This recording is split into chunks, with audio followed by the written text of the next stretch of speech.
Hey everybody, it's Ross from Mythic Mountains Folk Tabletop Club. About a year and a half ago, I had the chance to enjoy a Dungeons & Dragons campaign with people that had lasted for nearly 4 years. It was going on its 4th year. Now, that incarnation of that campaign did end. But in the course of that game, the Rappan Swords and Wizardry game that's on the channel, in the course of that game, there was a moment about a year or a year and a half into gameplay where a group of adventurers went into the dungeon and they were traveling a corridor and they saw scrawled on the walls markings, warnings indicating something. It wasn't generated. I didn't write any of that down.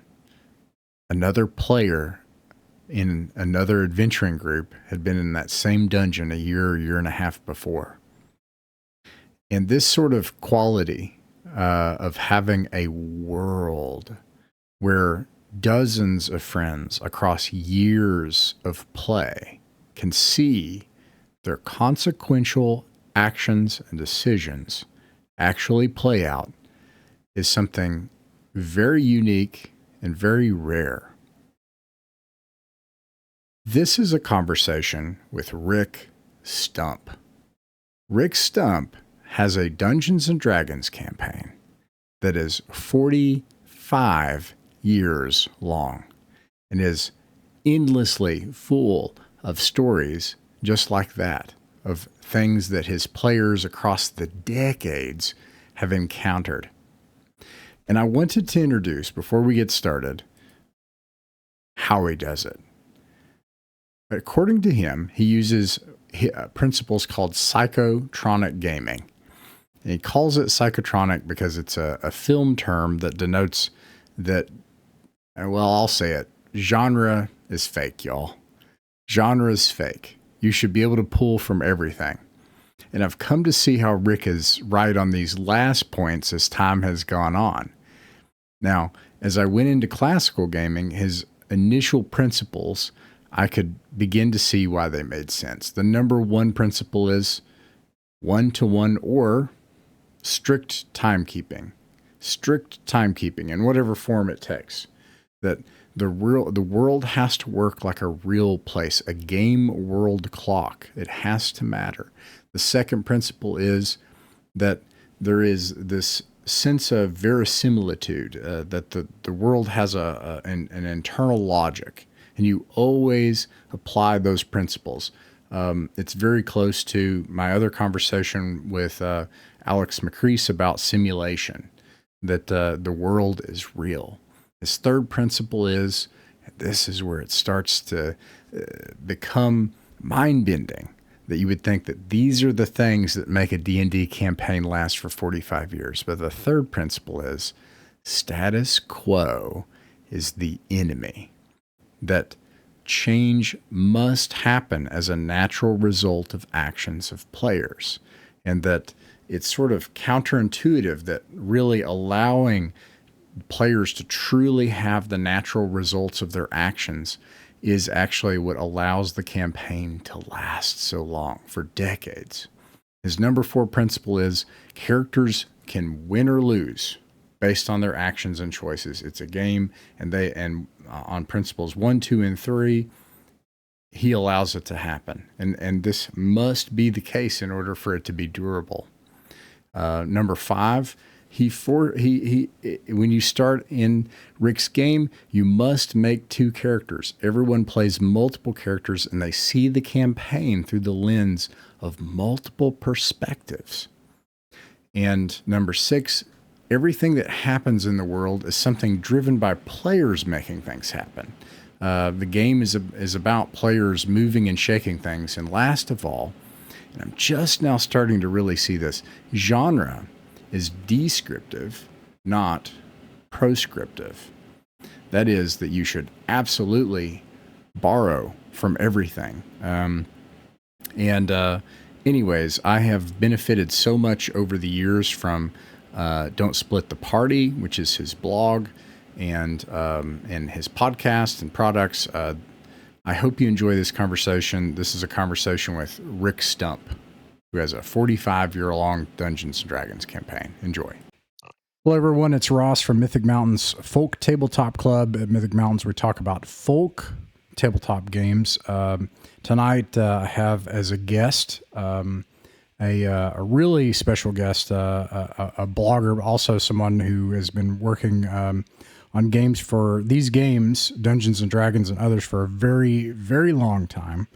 Blogger, Don't Split the Party, has a podcast called Lore with Rick. But probably what he's most well known for is a Dungeons and Dragons campaign that in 4 years, correct me if I'm wrong, it'll be its 50th year. Yeah, in 2029, it hits 50 years old in August. Yeah. Astonishing. So welcome, and I'm so glad you're willing to chat with me about this stuff. Well, absolutely. Thanks for having me on. It's a big honor. Yeah. Okay. So let's just very briefly let's get into the big thing. Since 1979, and the game is still going. What is the game like about? What is the game based on? Like, what Dungeons and Dragons first edition Advanced Dungeons and Dragons, right? Was it always? Absolutely, yeah. I started in 77. I was at a Ball State sort of open house thing. My father took me, and I played Starfleet Battles for the first time just a little bit that night, which was a ton of fun. And I was walking by a table, and my babysitter and her boyfriend, who I vaguely knew, were playing a game. She insisted to let me play. It was D&D. And I rolled up a character, and they explained what was going on. I said, "Can I go first?" I said, "Sure." I think it was 90 feet in the first dungeon. I hit a pit trap and died. And I said, "Okay, what do I do now?" They're like, "You make another character." I'm like, oh. And at that moment, I was hooked. Yeah. It was just like, oh, I get it. I got the entire concept right then. So I played OD&D, Greyhawk, all this stuff for a while. And then it wasn't too long after that the Monster Manual came out, and my parents got it for me. And if you pay attention, the Monster Manual is compatible with OD&D. As a matter of fact, as one of the guys in my Discord likes to point out, there's nothing with an armor class of 10 in the Monster Manual. So it's still using the OD&D AC charts because they didn't have 10. And then the Player's Handbook came out, got it right away, and et cetera, et cetera. So I was very familiar, having read them both multiple times, and being very familiar with OD&D and reading Dragon Magazine and talking to people at Ball State, et cetera. So the Dungeon Master's Guide came out. I read it cover to cover, I think, 4 times, and then I started my campaign right then. And the original basis was very simple. I had a town called Seaward that was on the coast in a river. There was a tower nearby of the Good Wizard, so that's where magic users could go to learn spells and stuff. And down the coast was a cave with pirates and monsters, and that was it. That was mid-late August 1979, and we're still running the same campaign all these years later.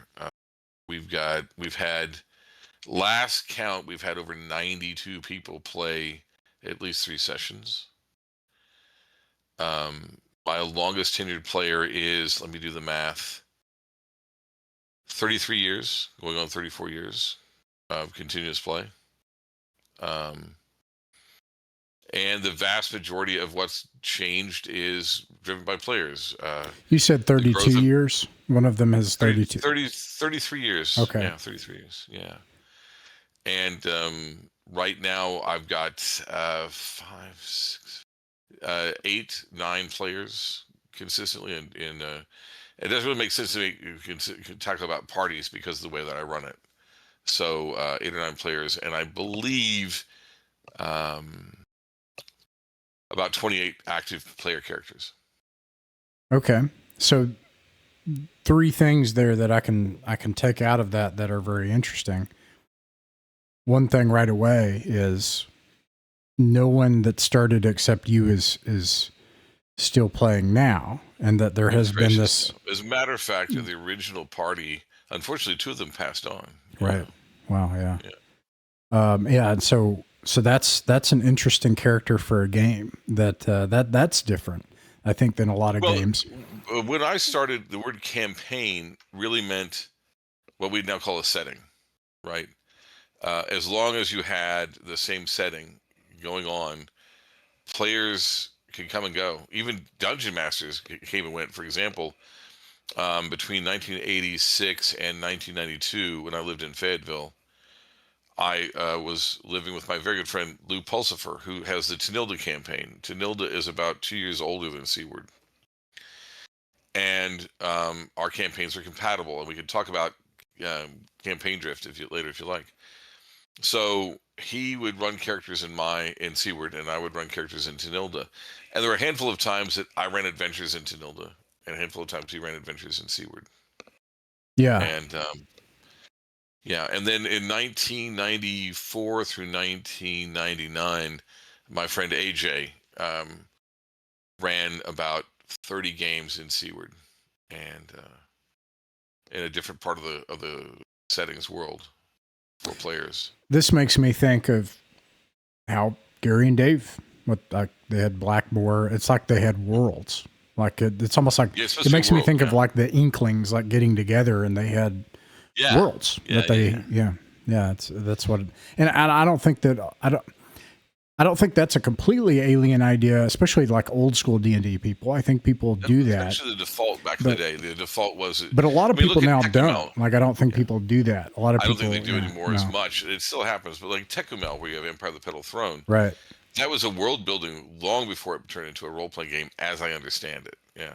Yeah, I don't know if you're familiar with Rob Conley, but it's similar. Like he's played ran since the '70s, and he has his majestic fantasy realms, and it's like Greyhawk, Blackmore, Tecumel. It's a world, and so and the great thing is there's plenty of those guys out there. As a matter of fact, I know of at least 2 other guys with campaigns still running in AD&D that beat me because they started no D&D. At least, I mean, Tanilda. There's a couple gentlemen I've spoken to online recently, and I mean, some of us really just last a long time. Yeah, it's secretive, but the Blackmore bunch, they still around, still play. Still around. So. Obviously I want to get into the more narrow subject of like how do you do that, and then even more narrow subjects. I want to kind of like dig into those specifics. But before we get there, let's just stay zoomed out and look at this for a second. I suppose another thing is some people today, I try to pitch this idea of these living worlds. I think I'm just really passionate about that, like Greyhawk and stuff like that.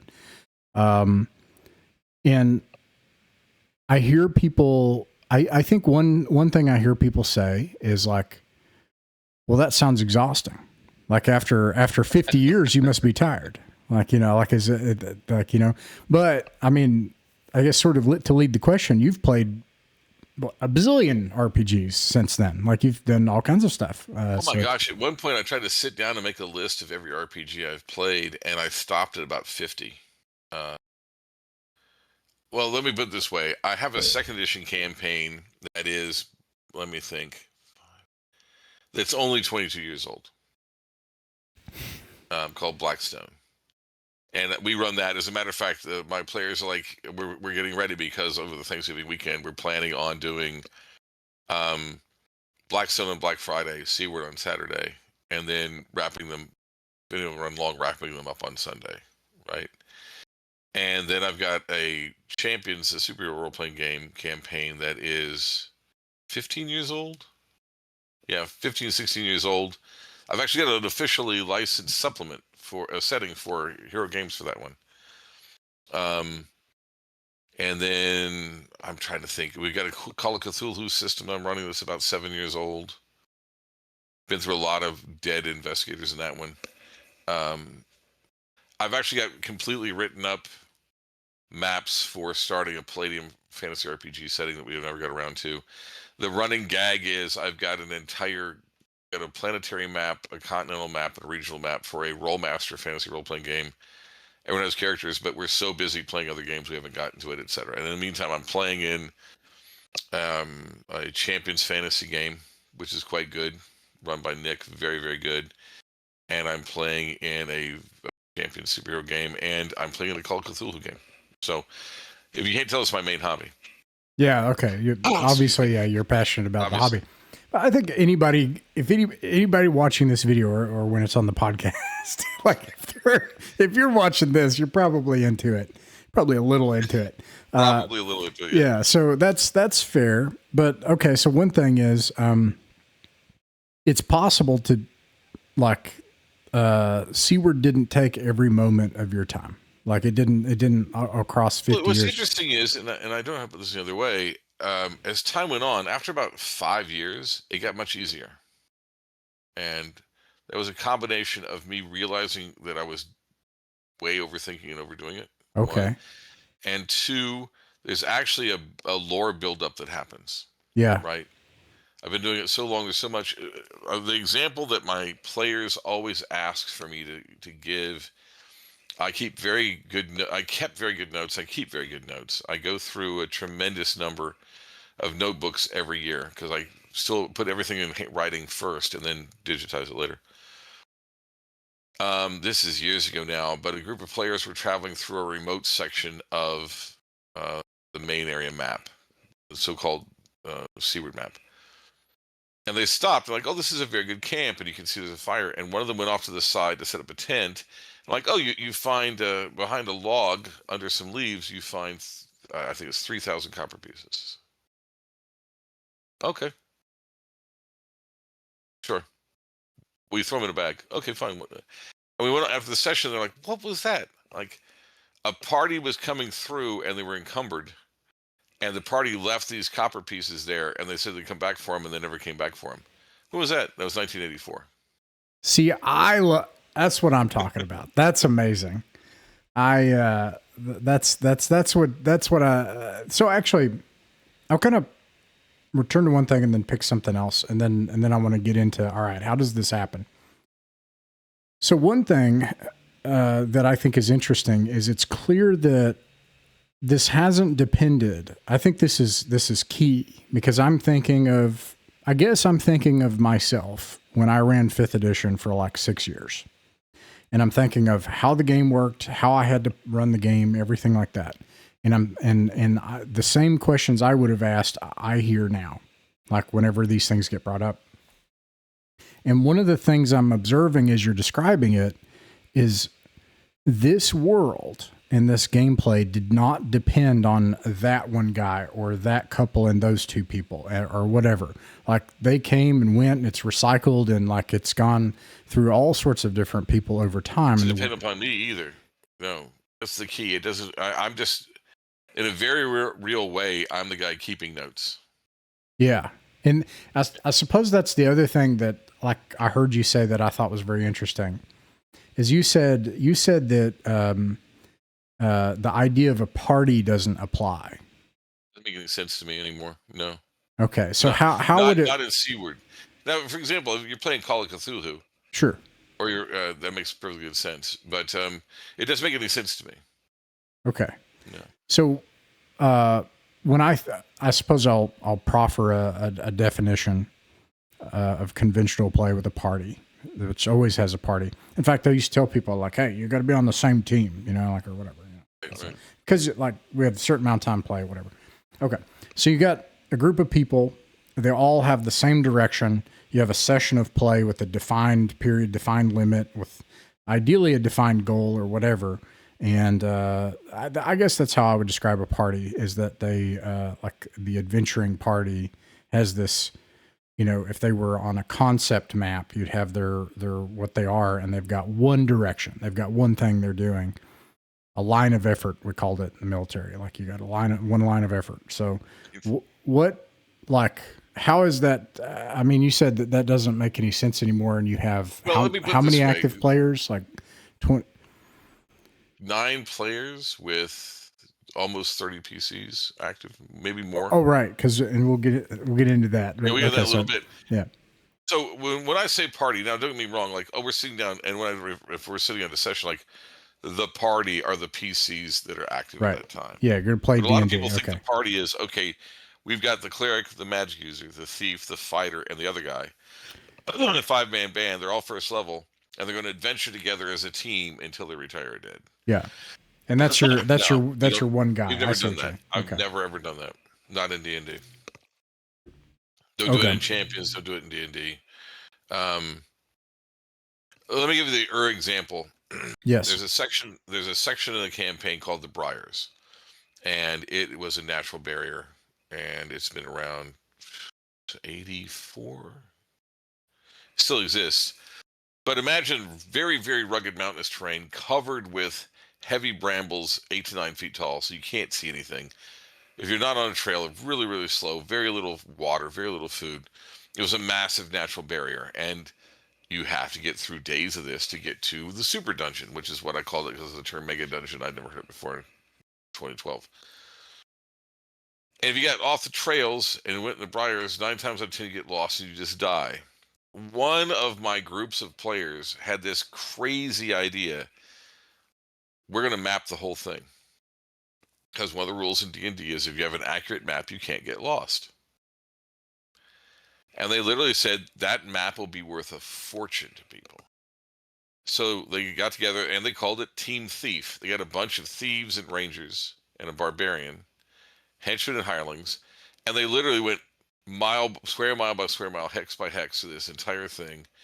It was, I want to say, it was 18 months of game time. I think it was 7 months of routine, regular play, like 2-3 times a week, and they went through and mapped the whole thing.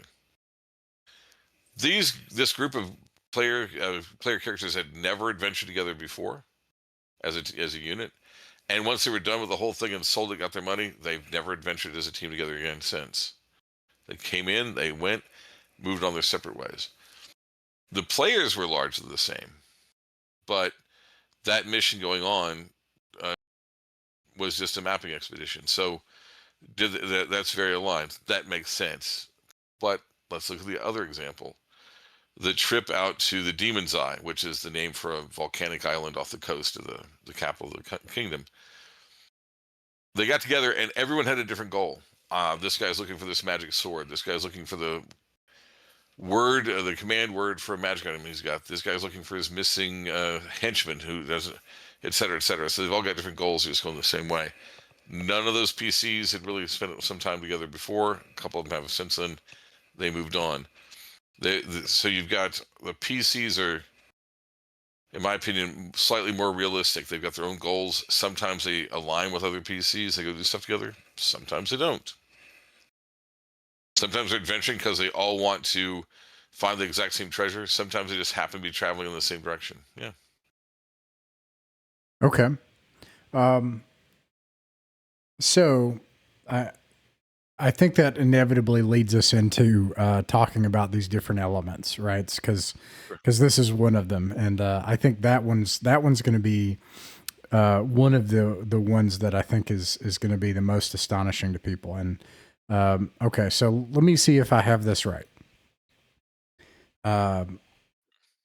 Psychotronic gaming, strict timekeeping, Yes. verisimilitude, like the world is Yes. like real.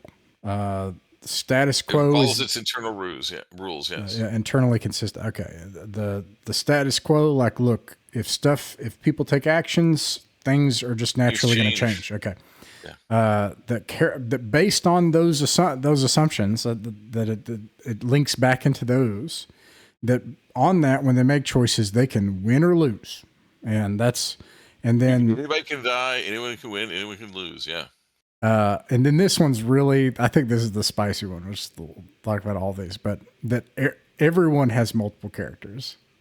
Everyone has multiple characters. If you want to sit down and play Seaward, with a few exceptions, for example, a couple of guys playing right now, I made an exception for various reasons. You got to make 2 characters. Yeah. Minimum. And then players, like you said, I am keeping notes. Like you're just like, players are the ones driving They things. drive the action. Yeah. They drive the action. And then lastly, I've never had a plot. I've never had a story. And now this is interesting. I want to interlock this back, so we'll crack all these open, I hope. The last one you have is that the genre of the game is descriptive, not proscriptive, which I think is something specific that you're saying. That's not saying that My impression is describes, it doesn't prescribe. You're not saying everyone needs to be playing Arduin. You're not saying that everything needs to be a mishmash. But that at the same time, you should not say, well, this is the kitchen sink fantasy genre, so we cannot have ray guns or something. Like, you cannot have this intrusion from this other genre element or something. Star Wars is still science fiction, even though the Force is fantasy. Yes. Okay, so there's seven things that you've laid out: timekeeping, verisimilitude, status quo is the enemy. Characters can win or lose based on that. Multiple characters, players drive the action, and genre is descriptive, not prescriptive. Okay. So there's these 7 things, and according to you, this is what you think has led to this campaign enduring, with people coming and going, and still. And I base it upon not just my experience, but Tanilda from Blue and other guys I know with really long campaigns that last 20 plus years. We all tend to have the same ideas. As a matter of fact, somebody asked me, I want to say 2014, well, how do you make this work? And I sat down and thought of these and talked with Lou Pulsifer on the phone. If you don't know, Lou is a big deal in game design. He actually literally wrote the college textbook on designing role-playing games. And we hashed this out over a long afternoon. Yeah. And this is pretty much what I think is working for us. Yeah. Let me, before we instruct and go into the specifics, let me deconstruct it on 2 or 3 more levels. Sure. In the hopes that I persuade people, because like I said, your blog article, and that I think ties to one of them, which we'll go into in a little bit, which is that basically it says that if your torches burn an hour, your NPCs will matter.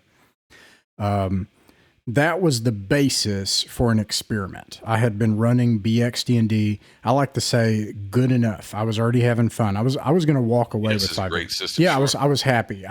With 5e, I was literally about to walk away. By that I mean the entire culture of play, like how all of it worked. And then I discover I have this, and I know I'm not the only one. You have this threshold crossing moment where you discover the old school Renaissance, and I discover these old games, and I'm happy. And your blog article punctures that and says, well, but wait a second. So we have a 14-month long, and when I talk about this, it breaks my heart because I loved this campaign. I was very happy with it. It was great. But it was a 14-month long Old School Essentials, which is, the clone of BX that people use. Yeah. Good stuff. And we had a great time. And we get to the end, and really, I can't keep. It has a lot of the same things. I'm needing to put a ton of energy into it. I'm needing to get the players energized. I'm needing to entertain. I'm finding that there's a lot of similarities to what I needed to do in 5e to kind of make the game work. And your article, now I had been trying to do it by the rules already. So I hadn't. That was already something I was experimenting with. But your article was actually, if you just treat the world this is what I've started to call it. If you treat the world like a real place, then all of these different interlocking mechanisms will matter, like the NPC in town. Exactly right. Yeah.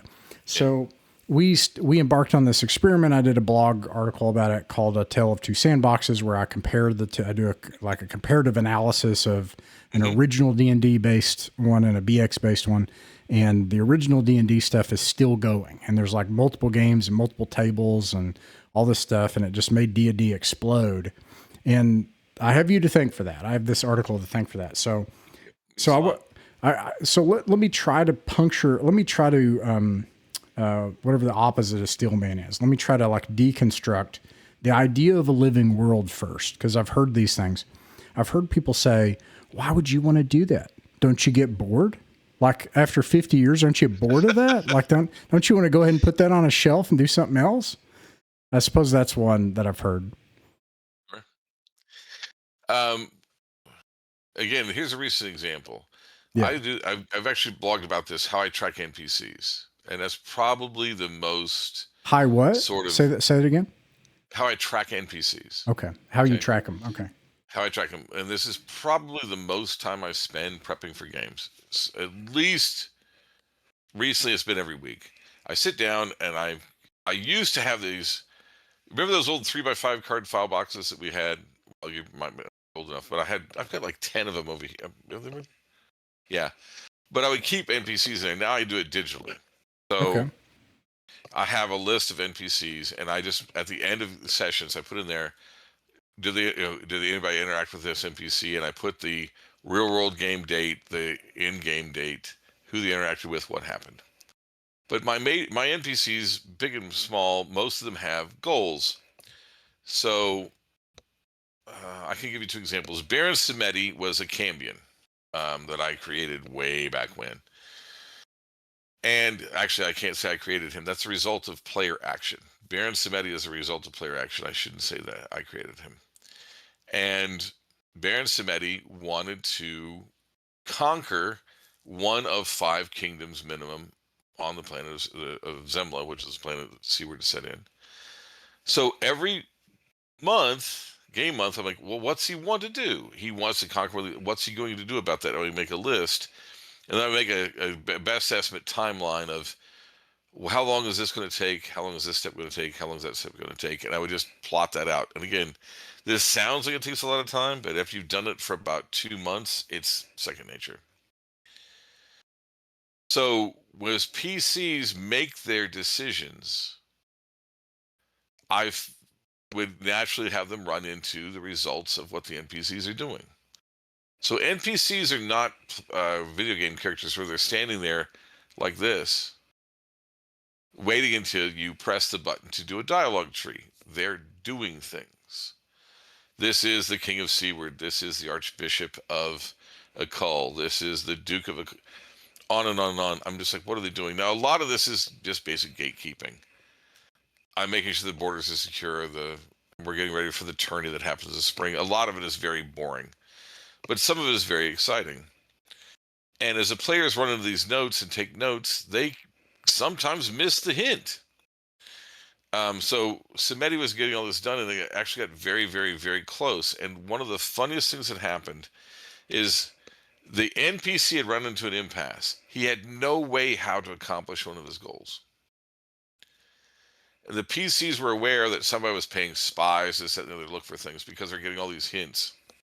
And then we had a guest player come in, a guy named Dave.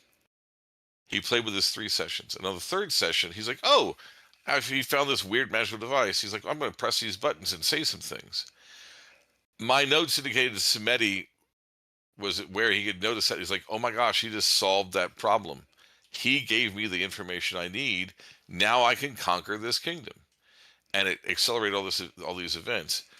If I had just had the NPC sitting off to the side, waiting for something to happen, none of this would have been dynamic. And it led to some of the best adventuring in the system we've ever had in the last 20 years when Samedi started accelerating and moving on and getting his goals met. But the PCs didn't even know Samedi existed for 15 years. They just ran into his agents, ran into his plots, secondary effects. When they finally met him, he was mad at them. Well, you killed my half sister, and you killed my mother, and they're like, who? What are you talking about? We did, and then they finally pieced it together later. Same thing. Matter of fact, the ones that I'm actually, the players are gonna be mad if I don't do this. For 20 some years, people get kill some bandits. There's no, well, we have to do this, or the boss will be mad. Or they get to a thieves guild. Well, the boss says we have to do this, this, and this. They ignored it. Player after player, probably 30 players. Finally, at the Demon's Eye, like I mentioned earlier, they run into this incredibly powerful magic user who goes by the title of, you guessed it, the boss. So these plot lines and stuff, I shouldn't say plot lines, they're plots. They have plots. NPCs have designs and goals and plans, are always running in the background, whether the PCs interact with them or not. And that's probably the most work that I do, is what are the NPCs doing at any given time. But by doing that, the PCs understand that they can't just sit at home and eat bonbons, right? They've got to be paying attention. And it almost came to a head. I wish I wish I had one of my players, Jack, here. He talked about how they kept saying, "Oh, the orcs are up to something in the Stone Hills." Oh, again, and they blew this off for, I want to say, 3 real world years and 4 or 5 game years, until they found out, oh yeah, well, they're in the mountains now, and if they do X, Y, and Z, they'll get an overking, and all the orcish nations will combine and just wipe out everybody. So suddenly they were in that whole, we've got 5 days to beat them there and stop them, or there's going to be a massive war that we'll probably lose. These are the sorts of things that happen when you've got verisimilitude going on, and you're not just waiting for the PCs, but the PCs still drive action at the same time. I hope this makes, that was pretty rambling, but I hope it makes sense. Yeah. So let me see if that's very exciting, because let me see if I have it though. What I'm hearing you say is that it wouldn't be possible for you to see the effects of this churn, this interaction between decisions across a very long period of time, if you didn't simply keep the records and allow the world to continue. And yeah, the clock is ticking. Yeah, the game clock is ticking. Yeah. We were using Bill Webb's Ropanothic, oh sure. The first group, there are 2 major groups over a period of 4 years that played. Ropanothic right now is on pause. We're not doing that one. I blew it up. That's another story. I drove that off the cliff, but that's a story for another time. Times. But the first group were like these elite, small, like 10-foot pole poking, never leave an area without an emergency exit, tactical mastermind, SEAL Team 6, like dungeoneers. And one of them had chalk, and on like the 3rd level, he had scrawled a bunch of stuff. And there was this experience I got to have where 2 years later, or I suppose a year and a half later, a completely different group at a totally different time went by there, and they were like, "What the heck is this scrawling on the wall? What does that mean?" And like, that's exactly what I'm talking about. And I would have not gotten to like have the sense that this was like a real place if I hadn't gotten, just the measure, the effort, the endurance of simply just keeping the record going. That's exactly right. That's exactly what I'm talking about. When you keep these records going, there's a place in Stonehill called Burnt Knob. And during the last Great Orc Incursion, a whole PC party died there.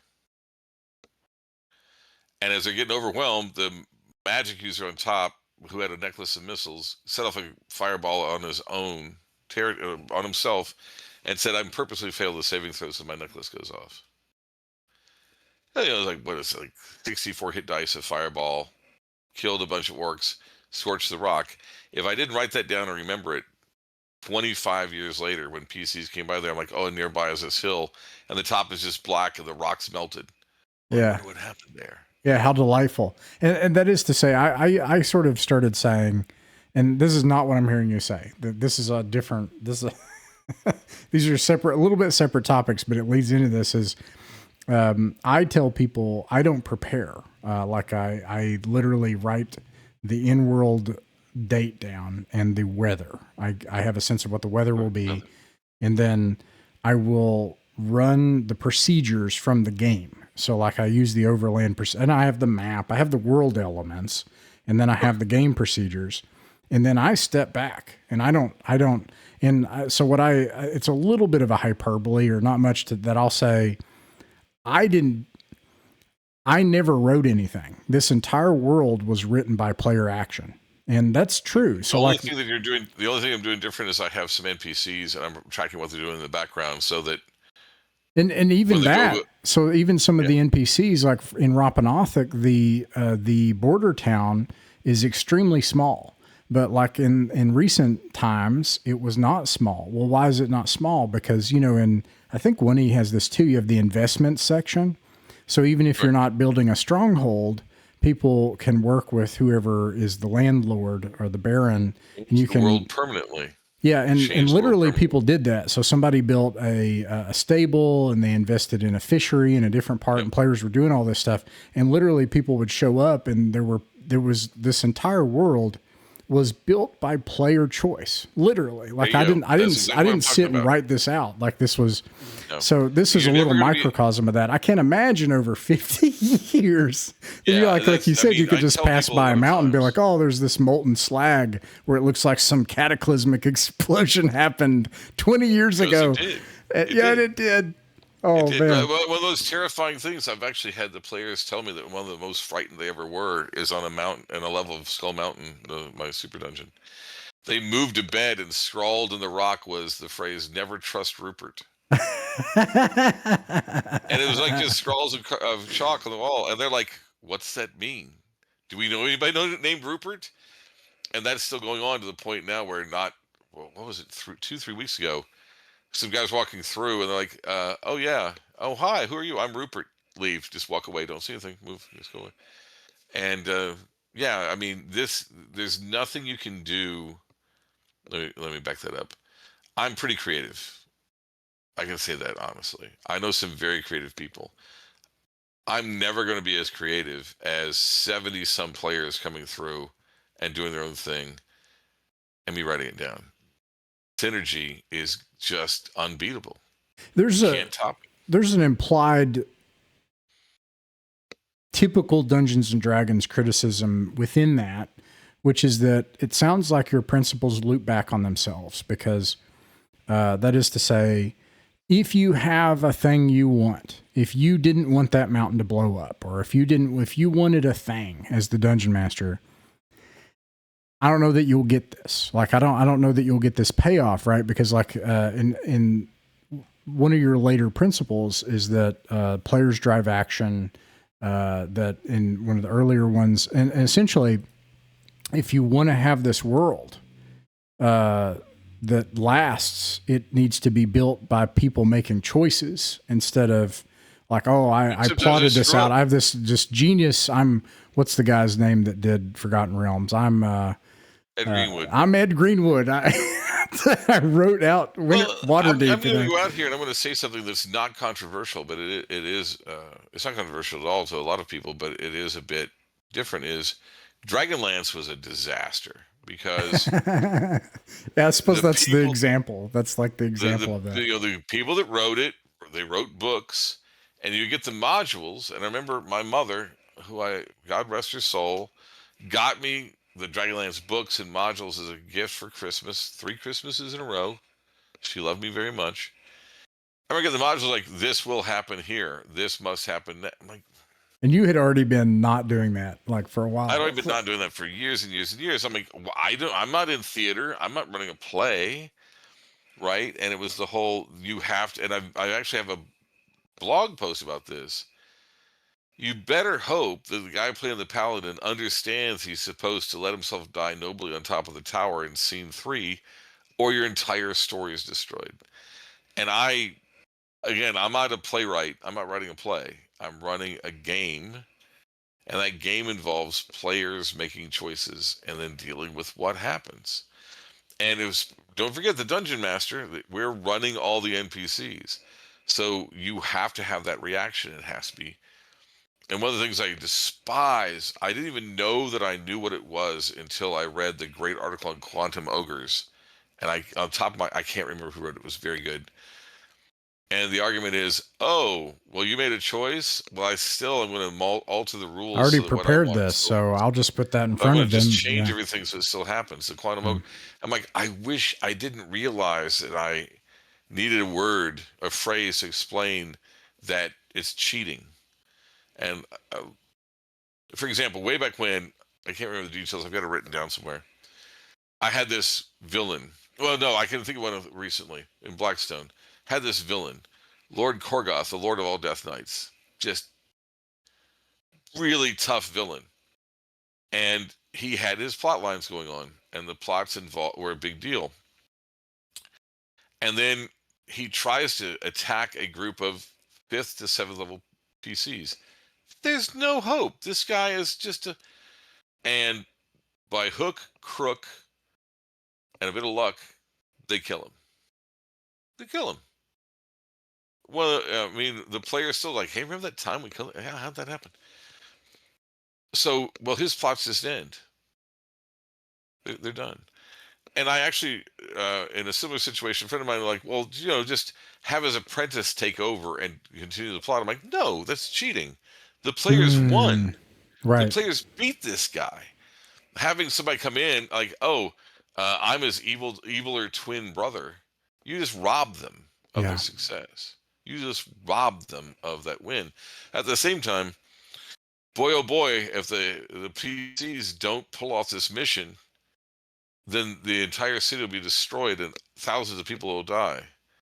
Well, they screwed up. They did something stupid. They're all going to die. Oh, fudge, the dice rolls to live. No, that's cheating them of their loss, and that's a very real thing. Yeah. Losing and having that happen is just as important and valuable because it's a game. Yeah. Nobody's really dying. Nobody's really dying. It's a game. As the win, because that's how they learn to be better. If you don't let them lose, imagine playing a game to teach your child how to play chess, and you never let them lose. Would they ever be any good at chess? No. It also wouldn't be a very interesting story. And Oh, it'd be boring. I think so. I did that. I had this 5th edition campaign. We went from level 1 to 20, 2.5 years, and it was exhausting. It was so much work. So much work because you're basically at that point you're an entertainer. Yeah, I was. I that's absolutely right.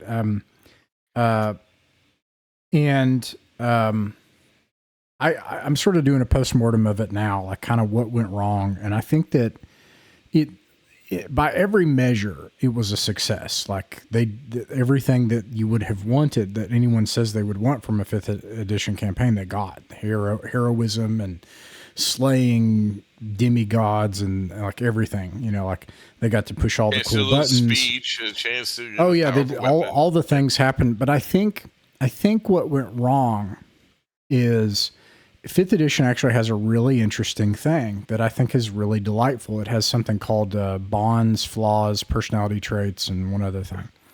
It's actually I got one of my sons runs a 5th edition game. Sure. Yeah, and it's actually kind of cool. But I think what happened is there were all these characters. It's a culture where people care about characters, and they create these weirdos, and none of that matters. In the end, there was pre-selected for them a mythic destiny that was deterministic, which is either you will defeat the villain or you won't. And that's not the same thing as having a villain that you must defeat. That's not what I'm saying. I'm just saying that really I had decided that there was a binary outcome from the beginning, and that was my view of Lord of the Rings style storytelling, and I think I got it wrong. Because I think by the end of this experience, you were trained to do it wrong. Yeah, well, I think so. Yeah, I think so. So I think they got to the end of this and they look back and they're like, all right, I'm the hero now. I'm a demigod. I'm level 20. And none of my personality traits, bonds, or flaws actually mattered. Like in the end, none of those things really mattered. Well, anyways, skipping ahead to a happy story, I have this player. I'll actually name him out because he shows up enough on our actual plays that I think it's fair. His name's Jahan, and he's like the most. He burned my world down. But that's further ahead in the story. But we use what I'll do sometimes, and I'm gonna kind of do this differently now. But what I'll do sometimes, I take the rule set, a clone of original D&D, take the procedures. And then I'll take a sandbox. I'll take some master of the game, and I'll kind of go along with what they like Bill Webb. In this case, I use Caverns of Thracia. I'm like, oh, bam, Caverns of Thracia. I have Milan from Hungarian D20 Society. I have his sandbox. I have his big hex map that I put Caverns of Thracia in, and I don't have a lot of suppositions beyond that. I just kind of step back and. Sure. And I'm going to use my reading of Sword and Sorcery when something is encountered, and that's going to be it. And players are going to drive the action, and they did. And so they essentially at some point, in original D&D, there was what's called the random castle rule. And if you encounter a castle, there's a chance that one of them that it's a magic user who's chaotic and they can cast Geish on you. And they do this, and they cast a curse on one of the characters. There's this chaotic sorcerer, and he dooms him to find an evil blade that's possessed by an ancient dragon. Okay. So, yeah. And like now, none of this was planned, right? Like, and they don't, and they're like, oh gosh, now we got to find this ancient sword.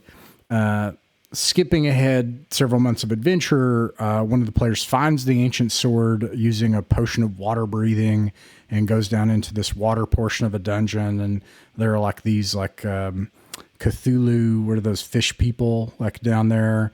And Kotoa. Yeah. And and she draws he has a female character. She draws the blade from the stone. And of course it has a wheel like an OD&D. They have that, they try to overcome your, because there's, they have that psychic power. And she's barely able to hold on to it. And she takes it to the most powerful mage in the city, in the capital city. Like, you must take this blade, take it from me before it like possesses me. He says, of course. He takes the blade. And I roll to see if it takes over him. And it does. And so like, she's like, we're fine. Like, right. And she leaves and everything.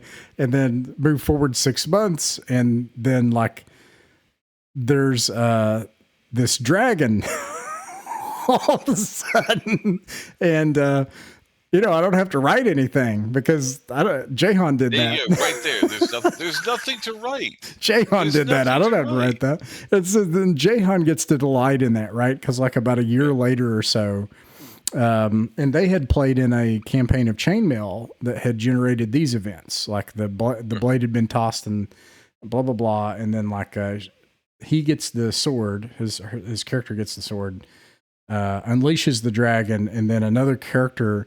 And I think this is the thing that it's hard to sell, but like it was a different character that he was playing that saw the perspective of what his other character did. Like, and that delighted him in a way that it's not possible to do unless you. Yeah, I mean, you're actually tapping into something really important there. When players see the impact they have, especially like you said with other characters, it really makes a huge emotional impact on the players, on what they're doing and how it affects them. Yeah, absolutely. So let's my longest term player right now, her very first character died of old age. Like from the rules of the... From the rules. Wow. Yeah. Died of old age. Because you understand, I've been running this game, let me do the math, 47 years next August. Right. Right? It's been over 200 years of game time. Because I use a game clock versus real clock. So, let's sail over to Japan land and sail back. Well, that's a session, and there's a bunch of random encounters, but that's a year. So it was a day to you and me, but it's a year in the game. Stuff like that happens. And her very first character died of old age, but she can still go back and see some of the things that happened and the impact of that. And, it's just, you can't top. A friend of mine actually said that the buildup of lore in a long-term campaign is like the buildup of lore in comic books or soap operas. It gets so thick that after a while, it just develops a momentum. And even the players get part of that momentum and just build and build and build. It's more and more creative. Yeah. And there's, like I said, the hardest work I have to do is sit down and like, what are these NPCs doing? But it's obvious if you put yourself in their place. Well, he wants X, Y, and Z. He's going to do A, B, and C to get it. Note, move on. And it's quick. But it seems like these interlock with the other things, like that meaning depends on the sense that the world is dynamic and can change, that you have to there are have strict choices. Time rules, so it makes sense.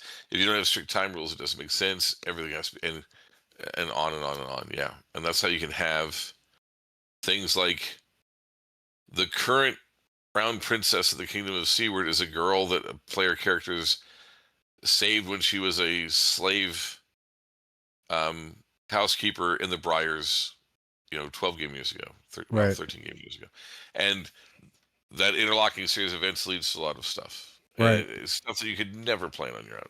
I think that alone serves as a sufficient defense of a strict timekeeping records must be kept. So I'm going to move on from the first one, but I want to crack these open and look at the number 2. It says verisimilitude within the artificial world of the campaign, and that the world must make internal sense.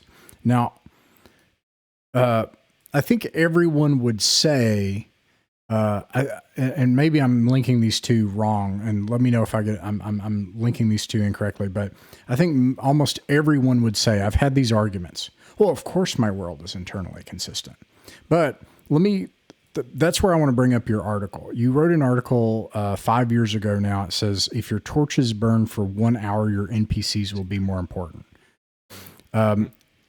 This has been so hard to sell. It's hard for me to, I've seen it play out, and that's easier for me to, it's easier for me to show this. Once you see it in action, it makes more sense. Yeah. Because I've had people challenge this almost the most. Like they've said, I've had players say, can't I just say that I got that? Like, can we just do that? Or I'll have that works in real life. Or I'll have, hey, because what we did was we would start, and I'm not wed to these conventions, but they worked very well. That kept us in good stead for years.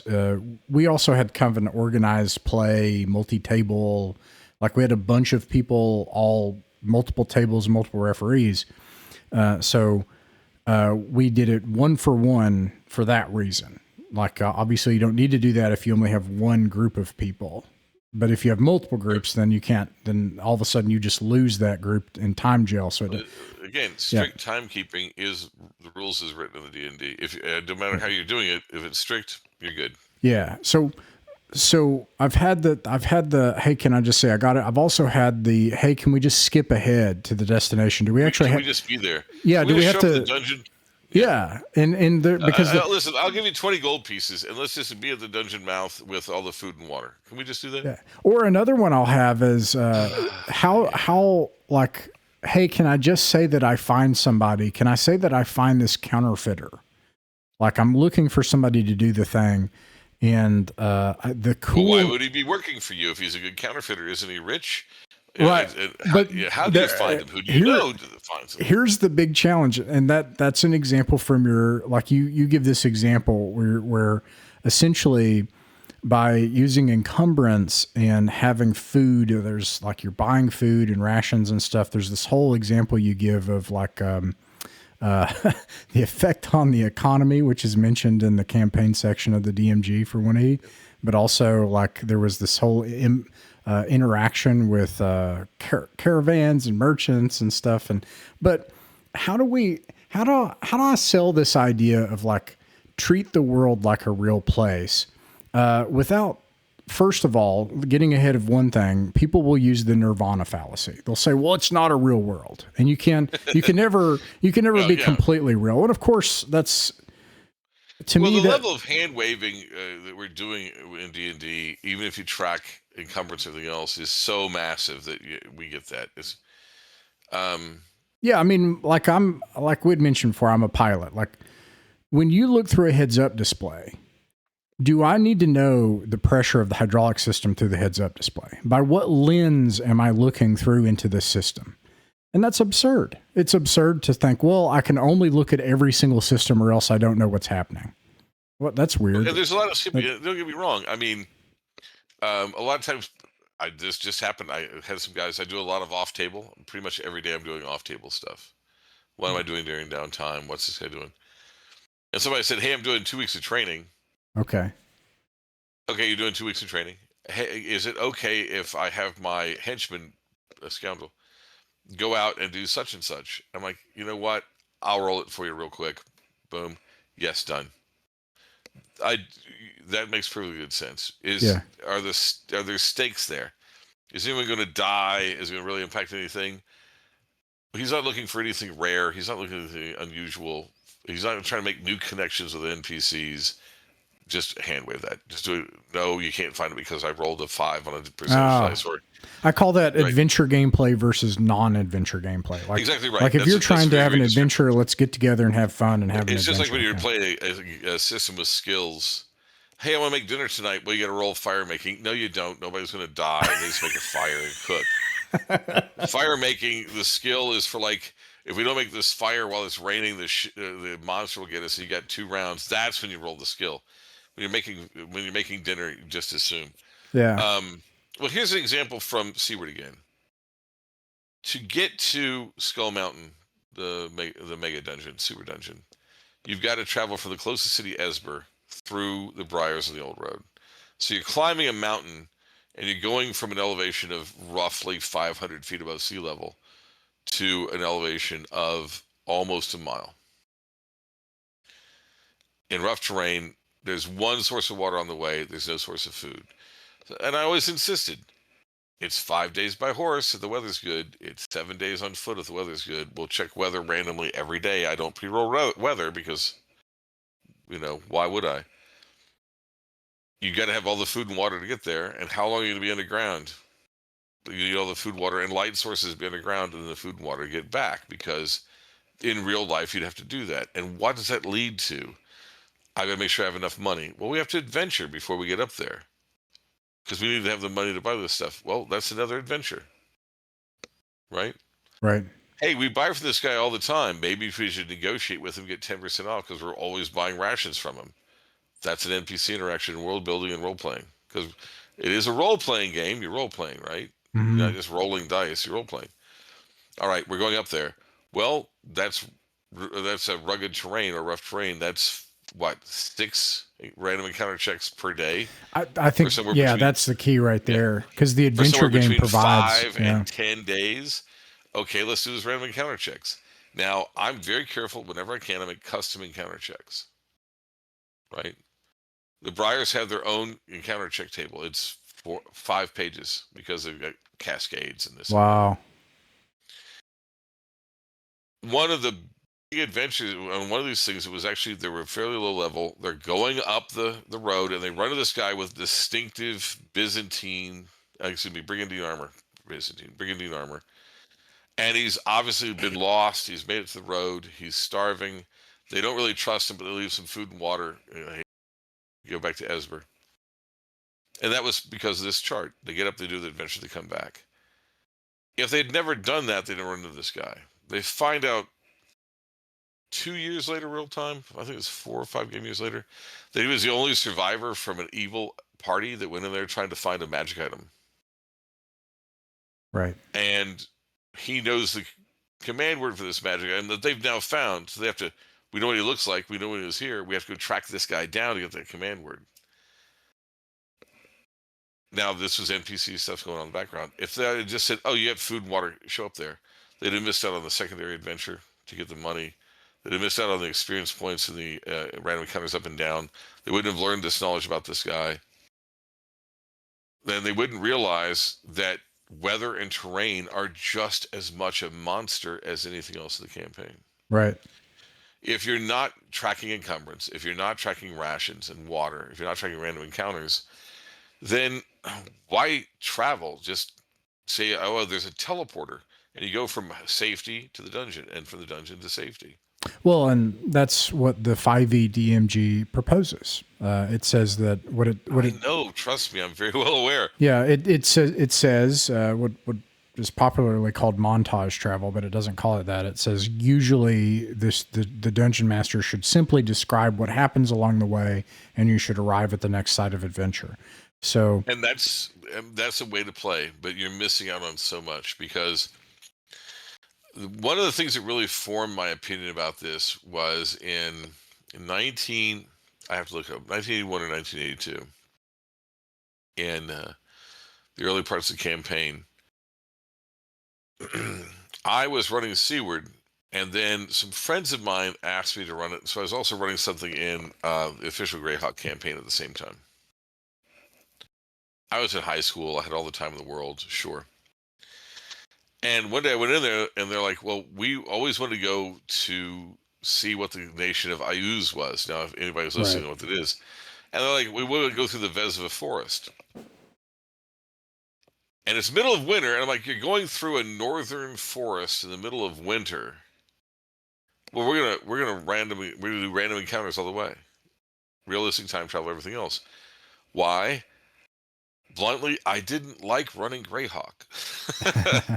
It felt like it was somebody else's world, and I felt like I was always being forced to go back to status quo. The changes didn't matter because there's going to be a module coming out next month. And, Yeah. Okay. I didn't mind. There were friends. We had fun. But I said, we're going to do the whole thing. We spent 7 sessions, just the random encounters trying to get there. And all the adventures and running into this and doing that. Bad weather, injuries. And they're like, you know what? We're just going to turn around and head back. There's no way we can survive much longer in this weather. Before they got there, we role played it all out. And when they got back, they said, man, just the overland travel, those random encounters are the most fun I've ever had in Greyhawk. I believe it. Light bulb went off. Yeah. This light bulb went off in my head. I'm like, it's because they were actually interacting with the world and making changes. What I'm hearing is these all interlock. Like that's the Absolutely. huge because the status quo thing to me sounds so crucial. I think this is going to be what I tell people, and I'll walk the dog when I get to this, but this is going to be what I say, because I hear people say this all the time. Well, basically they're saying this is my plot. They don't. I know that's kind of a dirty word in the old school, and it is. But it is a dirty word in the old school. But yeah. I keep hearing people propose a plot in some way, and I think the status quo is the enemy. The other interlocking one is that player actions, like create results, and then you allow those to stand. And player actions create results, and if you're skipping getting equipment, if you're skipping travel and everything else, you're skipping player action. And I'll propose something here. I often say lethality is agency, because like if you can't die, you can't make a choice. But I'll say if torches don't weigh something and you don't have a limited amount you can carry, you don't actually have a choice. Like you're right. Like, cause if you have a world that is just independent of you and is indifferent, then you get to actually make choices in that world. And what I'm hearing is essentially the difference between a classic adventure game and a modern role-playing game, actually, because I think the telos, like the goal of many people, is not to have this unexpected result. They know the result they want. Yeah, matter of fact, I know for a fact, I know a lot of people that come into the Seaward and play and come from a 5th edition mindset are really upset. Well, I didn't get a chance to have my dramatic speech. No, that's because you're bleeding to death, honey. Yeah, and that's actually, there's the difference, I think, in Dungeon Master, the mindset which would allow, because I'm hearing you say that you want the chaos, like that your world has developed from people making choices for a long time. And half of them were mistakes, if not more. As a matter of fact, Baron Samedi, that tore things up for forever, was literally half a joke and half revenge from one of my players from 1985. Not even kidding. Huh. Yeah. Wow. Yeah. I'm. It's hard. This is like a Zen to say that if you can be committed to the world being like a real place, then people can actually make they can make consequential choices. You can't have consequences if there's not any distance where you have a expectation of an outcome. And for a player, this is two definitions of agency I see. There's agency that says, I have agency over the outcome. Like I have control of the outcome. And then there's agency of, I don't have control of the outcome, but I can make the choice with what is there. Like this is around me as if it's a real world and real objects, and I can choose something within it and I get a real consequence or result. And I think when people talk about agency, some people are like, I want to be able to control the outcome. And the way I describe it sometimes is when you're playing my way, you're not writing a novel, you're getting ready to write your memoirs later. Yeah. Yeah. Okay. So let's see. I think that also covers status quo. That's basically what we just talked about. That status quo is the enemy. It almost, I suppose, one thing that doesn't necessarily mean, all right, the status quo is the enemy. So as the dungeon master, I need to make sure that I attack what is static. It says here, it says change is a natural result of action, like that. And that's one thing about this. I guess to go back to what I call the nirvana fallacy, which is that, oh, you can never present a real world. It's fantasy. This can't, if you're tracking stuff, that's just absurd. I mean, there's dragons in this, the guy that's met, blah, blah, blah. And the thing is, the real world, in my experience, has worked this way. In fact, the real world is usually more entertaining than most people's Dungeons and Dragons settings. Like, the crazy stuff will interact in unexpected ways, and it creates all this wild nonsense. And that's how the world works. Let me tell you a story from, again, an anecdote. Some players want me to run an Ars Magica campaign. Like, okay, I'll set it in Northern England somewhere at a very rugged time. I'm like, I got this crazy idea. Someplace in Northern England. Maybe I can find some place that has some creepy caves nearby, and maybe some legends, right? So I start reading. I've got my notes somewhere. So I started reading about this section. I just picked it random in England. Oh, well, there's a river there that is surrounded by caves that are sometimes flooded, so they're and they're said to be haunted. Okay. This nearby church was attacked by the Black Beast of Bura, where the claw marks are still visible in the parish door, wow, 800 years later. All right. This place is considered so dangerous, at one point, a king of England built this fortified place here for travelers to keep them safe from the werewolves in the hills. What? And went through it, everything that I could have thought of. I'm like, oh, this. I'm like, this place had worse than that in history that they thought was going on. And it has proved to me that this sort of having the world be true to itself, realizing that if you're trying to just, don't get me wrong, there's a lot of creativity in making it be a dungeon master. You've got to make the NPCs, the cities, and everything else. Yeah. But then when it runs, that interaction between your creativity and what the NPCs are doing and multiple players is going to create something that no one person is ever going to be good enough to create. And it's going to exceed all your, but that only makes sense if it matters. If the world doesn't change, then there's no chance of growth for either the game master, the players, or the characters, the NPCs. It's just always the same. And that's why people check out. Imagine if you had a job and nothing you did made anything better or worse. I mean, I think that's how most people feel, and I think that's Perhaps. I think maybe the Alexander McCree says that this is the distinguishing quality of these games is that you can actually make choices, because in real life and this is actually a blessing, but I don't have choices really. What I mean is, I'm an NPC and I'm proud to be one. I go and I work a job. I love my family and I have to take care of everyone. And everything I do is bound by that. I'm not going out and tracking through the wilderness and thank God. Okay. Like I don't want, thank heavens, but you're absolutely right. And the thing is, if there is no risk, there is no heroism. And in the end, in my opinion, D&D is about being a hero. Interesting. Yeah. Okay. Interesting. So, I mean, that covers the next one too. I guess let me try to see if I can pierce this back. I have, the next one is, characters can win or lose based on their actions and choices. So I'm wondering if your campaign ever reached a fail state. Like, did it ever have a World of Warcraft cataclysm? Okay. So I just did. I have to admit this. So this is what happened. After much reflection, I lost friends over this. I'm not kidding. I know. So I had this thing for 4 years, and everybody's so deeply invested. And two things happen. One thing happens, and I'm very thankful to someone else started running that setting for me, and I got to play in it and stuff. And I went in, I started building more stuff. And so anyways, but they did something wrong, in my opinion. And I told them this: the status quo it became a game where they just did a loop into the dungeon and the monsters waited on them and nothing happened in the overland. The overland just waited patiently. Nothing ever happened. Nothing ever changed. Nothing ever threatened them.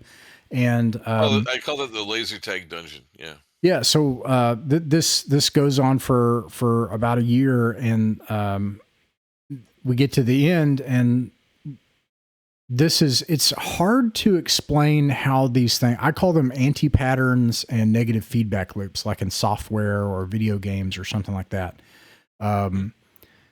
Dungeons and Dragons has these, like, and it's hard for me to kind of point the thread directly from like, okay, this thing is happening and this is the result. But when the world is static and there's no consequences, it's exhausting for the dungeon master, because now the load-bearing element of the campaign is the entertainment of the dungeon master. And it's turning you into it's turning you into an entertainer. Right. So the previous referee becomes burned out, which happens in D&D all the time. Yeah, it happens in D&D all the time. So he gets burned out. So I have this campaign. I don't have time to run it. So I look at it, and I'm really interested in Braunsteins, and I don't want to get into that in this show. Like we've talked about it at other places, but we had already done another one prior, and I was interested in like the roots of it, classic wargaming and chainmail and stuff. And I said, I'm going to turn this. You know what? Since this thing is about to cancel and everybody's about to leave this game, I'm going to take this Ferrari that you all have immaculately put together, and I'm going to drive this sucker. I'm going to make this off a cliff. I'm going to make this a Tony Bath war game, and I'm going to hand all of the worst monsters in Bill Webb's dungeon, like a 15th level vampire. I'm going to give that over to a player, and I'm going to say, do anything you want. Now, it was entertaining. But I got entertaining, like a demolition derby. Yeah, exactly. It was a demolition derby. So I'm like, okay, this is a wreck now. So I guess, and the reason I bring this up is this principle, because I think this is the other thing. Can characters win or lose based on their actions and choices? Jahan won again, or at least got by with it again. So this time he plays an archdruid, and he's like a virus on the map, and he just takes over like a virus. Like, you're playing old school or AD&D, druids are terrifying. It was terrifying. Okay, so and I'm committed to this. I'm like, no, you know what? He's making the right decisions. He's being aggressive. He's winning. I'm not going to, and I don't intervene. You know what? You just found out a key element, and that's this.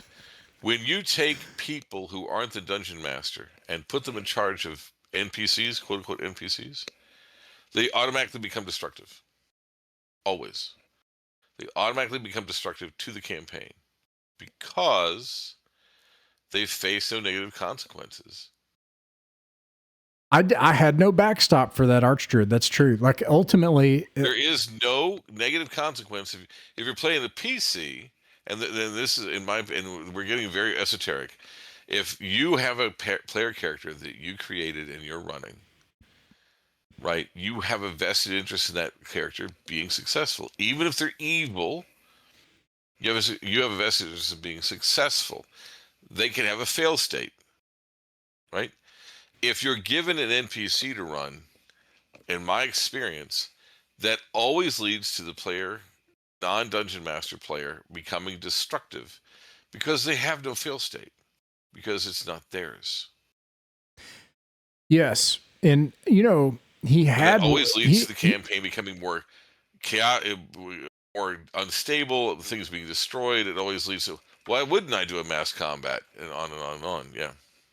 Yeah, and actually, there was an imperative, really, because he was very clever. Like, and he looked at, and he just made the right decisions. He looked at the map, and it was like that computer from the movie War Games, like the Matthew Broderick movie, where the computer looks at it and is like, I'm gonna have to kill everybody because like there's no way to win this. Either I don't play or I kill everyone. These are my only options, and and he did. He chose violence. Yeah, Indeed. So okay, so I guess that's the for the person that says, I guess there's that one end of the temptation is I have an outcome I want because I'm the dungeon master. I'm responsible for everyone's fun. I have to have this outcome because I have to be entertaining or someone blah blah blah blah blah. There's that thing. We've already talked about that one. But then Three major mistakes. And we'll go back. It's not your job to entertain anybody. I agree, but yeah. 2, having fun is up to them. Yeah. I cannot put a gun to your head and make it fun. And more importantly, 3, the secret to D&D and all role-playing games is there's no such thing as an outcome. There's only the process. Think about it. That's what Gary said. He said that it was a game about the You're process. damn right, Gary said that. The thing is, it's only a process. There is no outcome to the campaign. If you sit down and think, okay, when they kill the Queen of all Dragons, they'll be done. You don't have a campaign. You don't. Not an old school campaign. You've got a script for your play or your novel. I've never had a planned outcome. I don't want a planned outcome. All I have is the campaign running, and it's a process. Yeah. There's the only place we have to go is into the future. Yeah. Right. Yeah. Well, I totally agree with you. In fact, I have a whole tirade about, I don't, for me at least, the modern dungeon master thing, which I did for a long time, is an unhealthy relationship. Like you would not have you wouldn't have that relationship with your friends in any other circumstance. Intramural sports, going to the movies. I mean, I know people that are in theater. We've got lovely neighbors that are in theater and dance, and they play a little D&D, and they're like, oh, we don't like the way D&D is, and they change. And I'm like, let's talk about older school D&D. My oldest son got Dragon Heist years ago, and I remember reading it, like, look at this. This rooftop chase will take this many rounds. How do they know? Yeah. Oh, so this is going to happen when it happens. Why? The players have. What? Oh, this is dumb, and he put it aside. Yeah. Yeah. Well, I totally agree. So that's kind of the dungeon master end. But I guess for the person that says, all right. Well, no, it's the same thing. I think it's the desire to have a specified outcome is the problem that would lead anyone to say, well, if they kill the main vampire, then just have the lieutenant show up or whatever. And I think it requires an entire all their heroism and all their success is worthless, which means that they are not heroes and they're not successful. Yeah. Well, you can't do that to people. Yeah. It'd be like saying, oh, hey, great touchdown, but we're going to invent a new penalty and walk that back because you're not supposed to win until the fourth quarter. Yeah. What? What's going on here? Why would you do that? Well, we have this outcome. You're supposed to be the dogged underdogs that win at the last minute, and so you can't do that yet.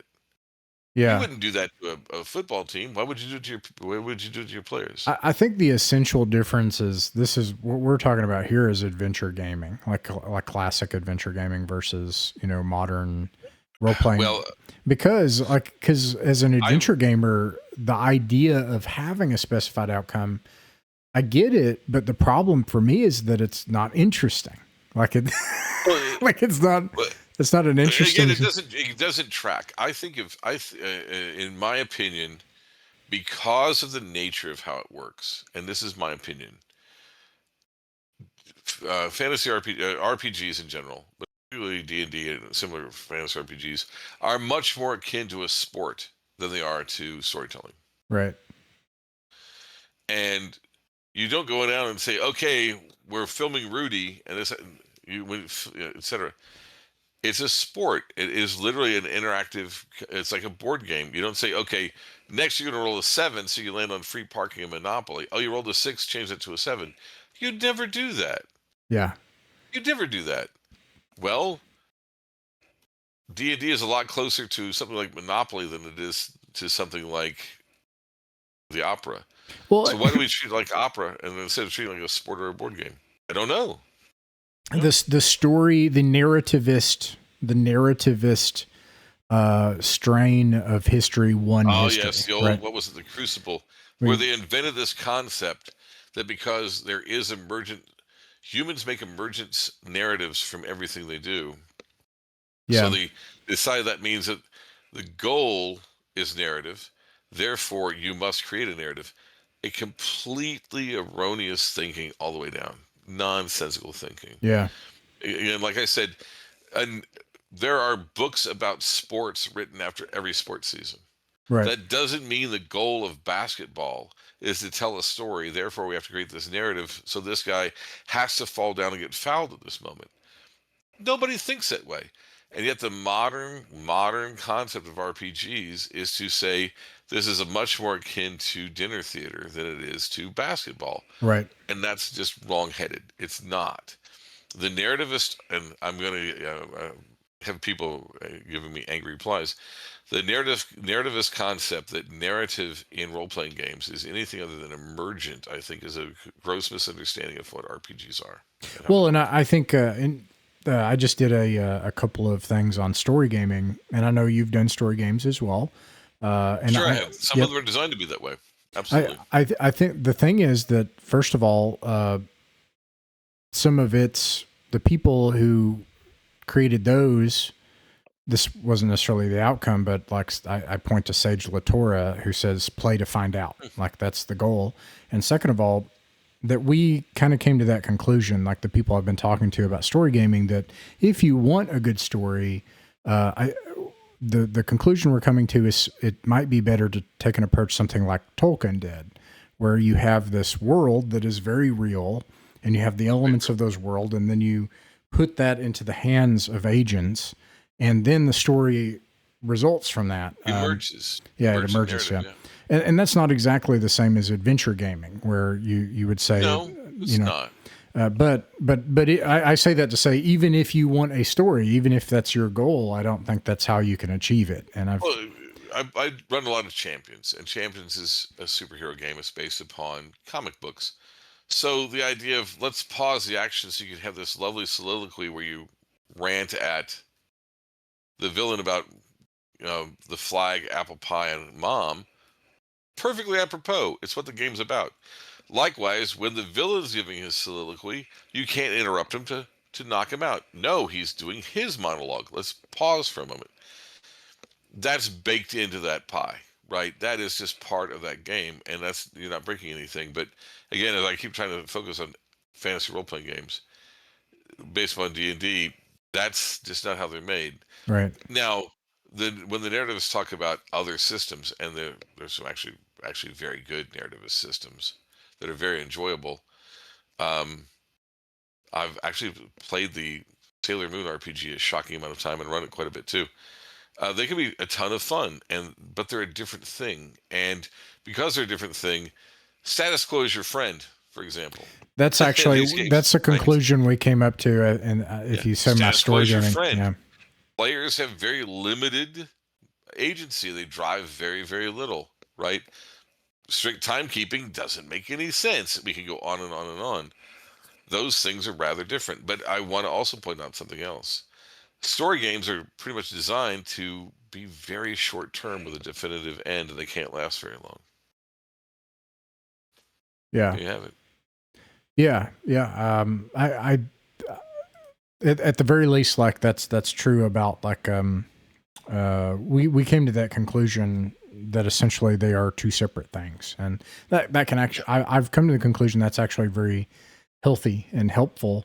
I love to it. say, again, I obviously play and run a lot of those sorts of games. So I don't think they're bad. They're just very different. Yeah.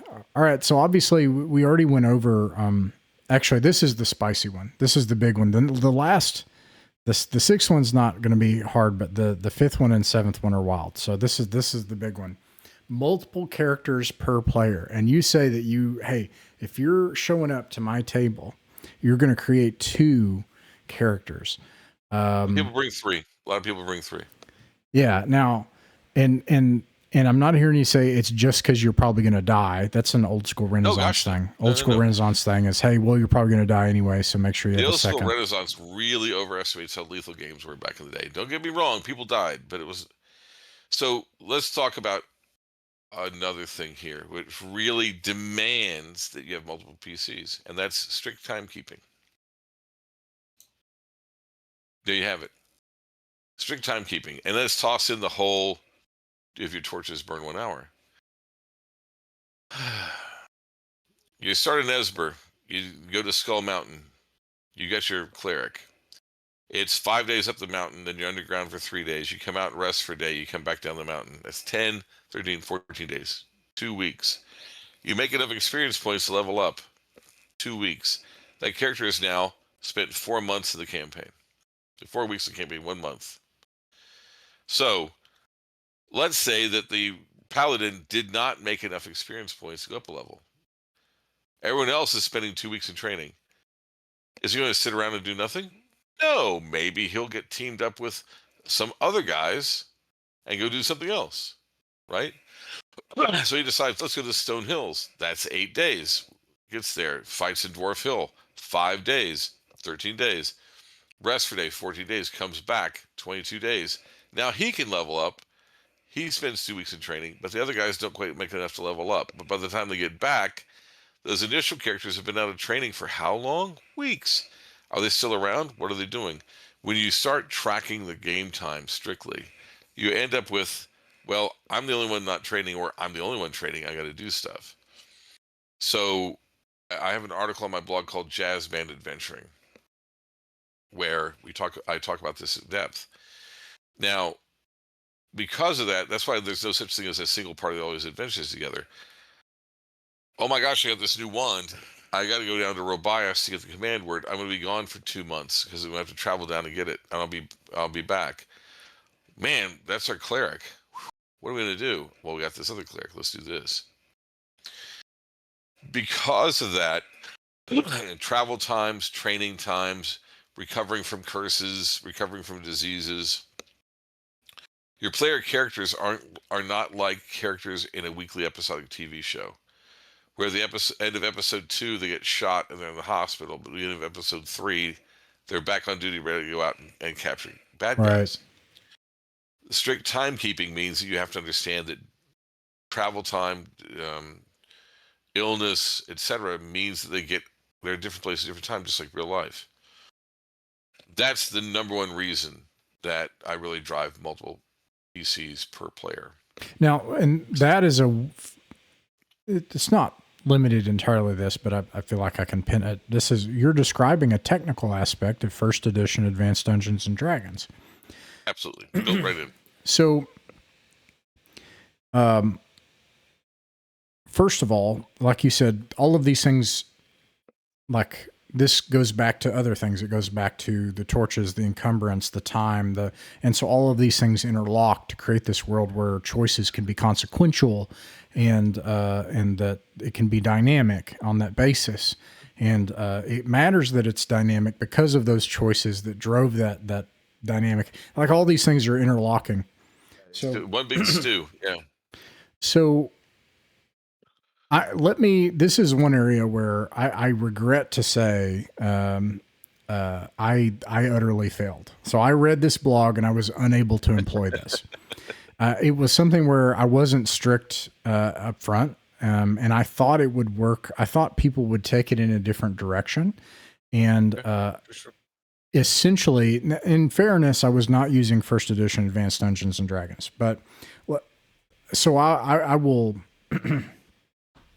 I don't know, I've played it and I've ran it, but I haven't played it or ran it a lot, and I have read it. But my impression is this. So let me field some of the concerns those players had when I brought this up. So I was unable to persuade people, first of all.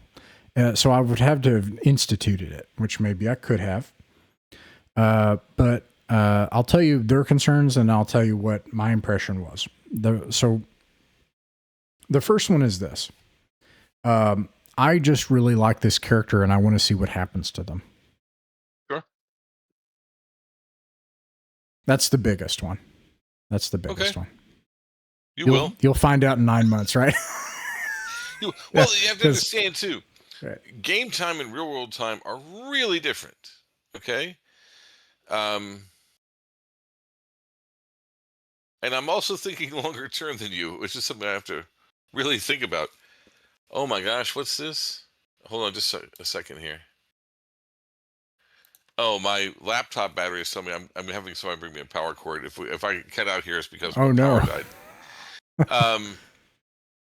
We just had a character in the game recently hit 18th level magic user, the old-fashioned way. First time in game. That's 13 years real time. Wow. Now, he runs 5 PCs. 5. So with doing this, doing that, he goes back and forth and back and forth and back and forth. So, 1 second. This is a situation where sometimes we end up with goofy things going on, but you still see what happens to your character. You absolutely do. Pardon me for just a moment. See if I get this plugged in somewhere. I can edit this. That's one strength of. Oh, here we go. Not live streaming. I can just. Yeah, I'm about to say we'll do a quick edit since we're not live streaming. Thank goodness. You will indeed see that character do everything. It's just you get to see more than one character do things. Okay, so that's and I could tell people that. I could say, well, you'll see it eventually. You'll see it eventually. Well, okay. And another thing too is, I think I've never met somebody that doesn't have more than one character in them. Oh, totally, totally. And this sort of played out, but I think you're right. I think a part of this is just a perspective, and I could literally tell people this. I could say, "Hey, this is something that's going to take place over a very long period of time." Now, one difference here is this is, again, multi-table. So that means that there's the one-for-one thing. So that changes things a lot. So you can't have like a leap forward because have other tables. Like one-for-one. Yeah, I experimented with one-for-one a couple of times, especially in the summer of '84. And I just came to the conclusion it wasn't workable the way that I play. And that's okay. Yeah, sure. Yeah.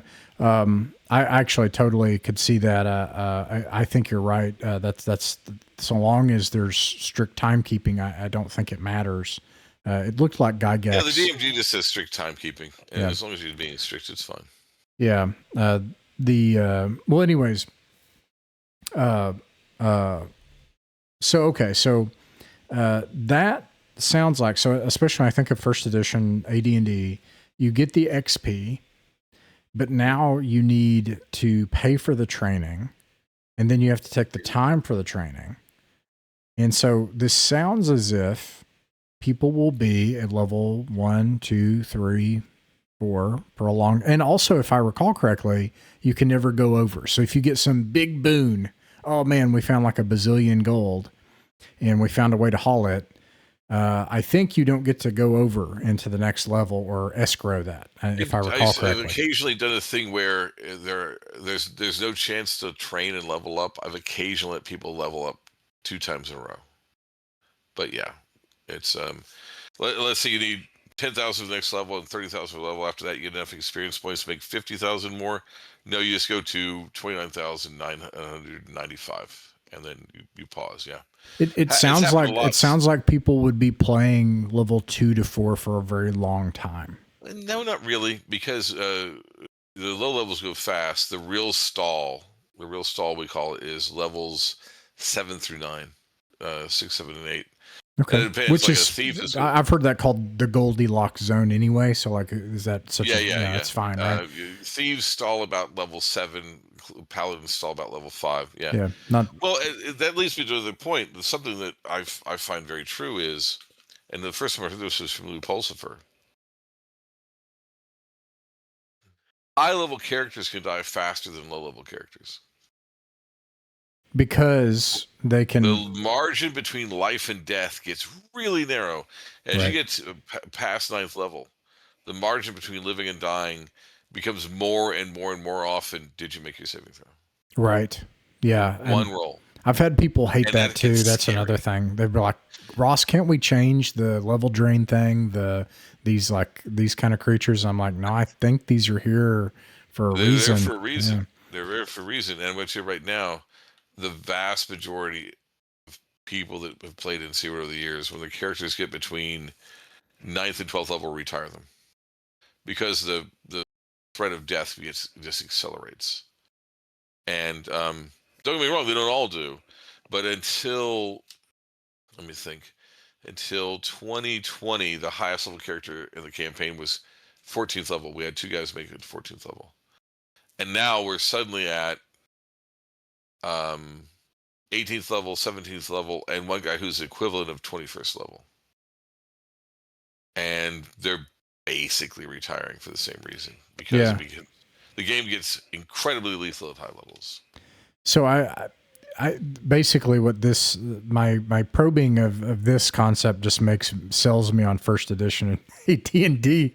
You gave a technical answer to a technical question, basically, and I think that probably would have solved my problem. And people are rediscovering that now. Of course, like bros are doing that, and they're like, what if we just did these rules? And they're Well, doing it. OSR, yeah, Yeah. I'm friends with most of those guys. The funny story I like to tell is I tried to convince Jeffro to play first edition way back when, and he finally listened to me. Yeah, it's And funny. I do everyone this. I've been telling everybody this online since about 2012, 2013. AD&D first edition is a lot easier than you think. Grab the books, glance through them, and try to play rules as written the best you can as you go. And you will learn so much that's going to help any other role playing game you do, any of them. Yeah. Yeah, And of course, the dirty little secret is, and people get mad at me sometimes. Technically, you can't play first edition rules as written because there's contradictions. Oh, right. Okay. Yeah. They're Yeah. obscure, I have a and it doesn't friend mean that it's not fun. he applies it to our OD&D because we have to that's even more, we have to go like alarms and excursions and let's look at these zines and let's look at this and the supplements. And Well, and this is something he I've talked calls about it, before. Consulting the hadiths. And I think that's kind of, In real, this is something I've talked about a lot. I've talked about it on my Discord. I've talked about it on my blog. I've talked about it on podcasts. We used to talk about, and I still talk about something called drift, right? And it's even mentioned in the Dungeon Master's Guide for first edition. I started with OD&D. The transition between OD&D and AD&D was not smooth.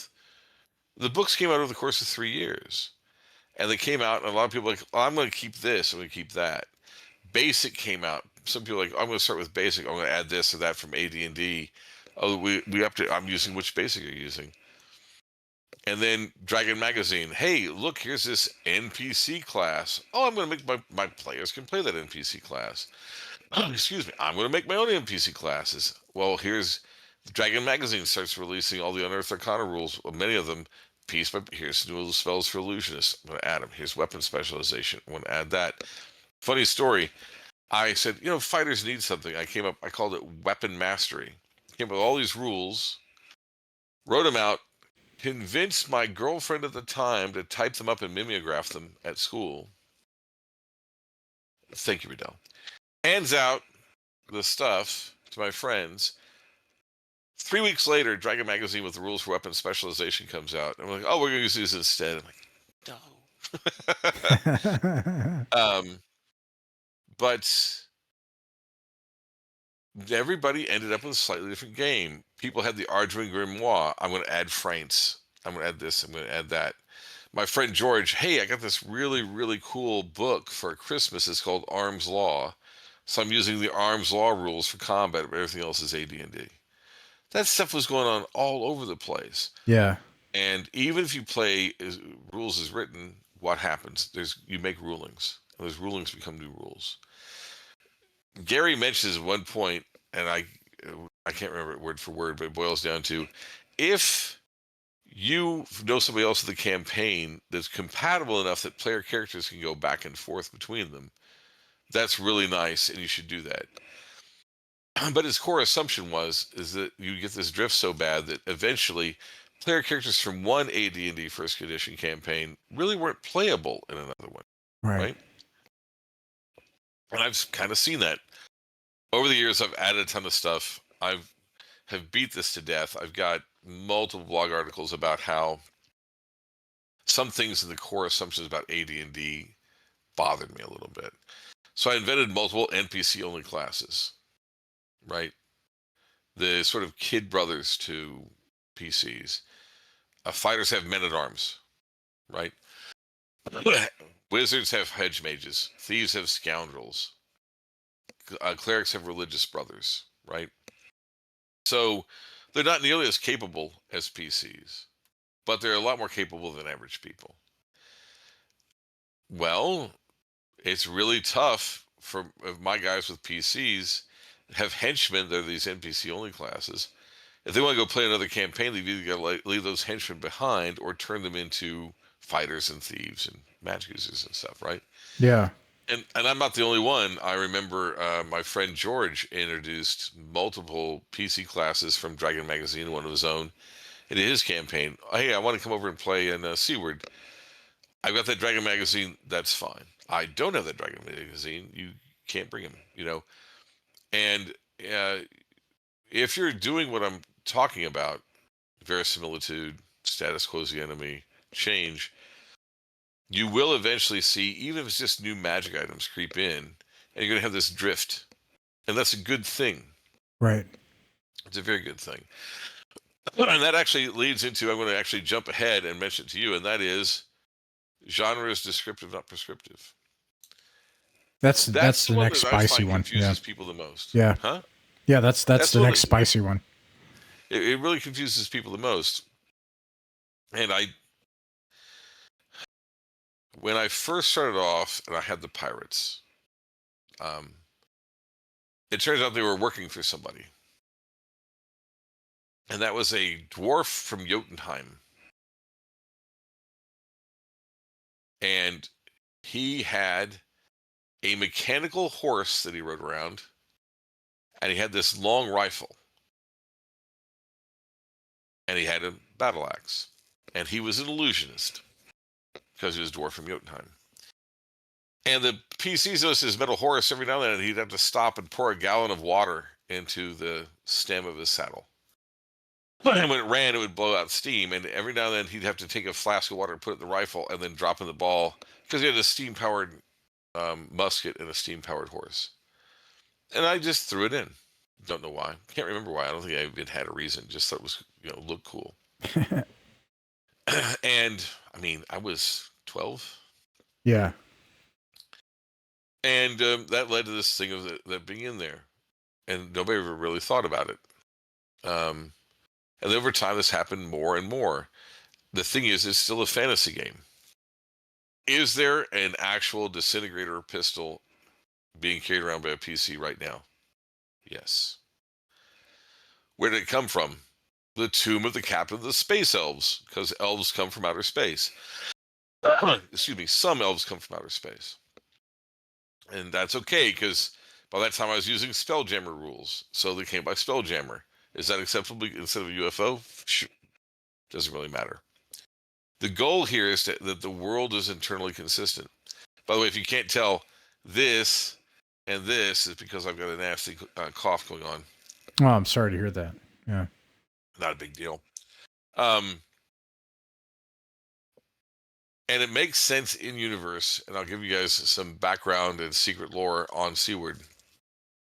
Deep into Skull Mountain, and what makes it so weird and such a magnet is the contraption. When I read the Dungeon Master's Guide for the first time, I was fascinated by the concept of the artifact, the machine of Lum the Mad, which is obviously some sort of high-tech. I mean, in my opinion, it's based upon the stuff from Altair 4 and Forbidden Planet, right? So it sounds like this mad scientist machine. So the entire concept is the entire world was actually under grips of these ancient alien races. They built this machine, and then they flipped a switch and went mad. So the entire basis of the campaign is this incredibly high-tech science fiction machine at the bottom of this mountain that runs reality.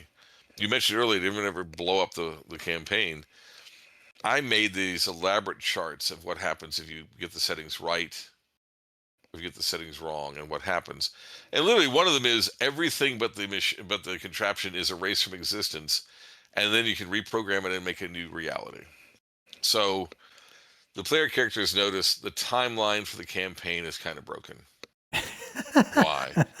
There's been time travel because of the contraption. Oh no. Okay. Well, that's reassuring Okay. that something cataclysmic has happened in that 15-year And long why is this campaign. map of the world different? Oh, somebody used the machine to modify the planet and change the maps.